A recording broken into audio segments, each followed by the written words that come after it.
மண்ணு வாழும் மத்தவங்க கண்ணு படும் அந்த கதை இப்ப உள்ள சந்ததிங்க கேட்க வேணும்.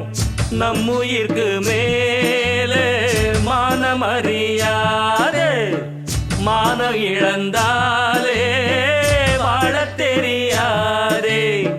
பெருசெல்லாம் சொன்னாங்க, சொன்னபடி நின்னாங்க, குணத்தா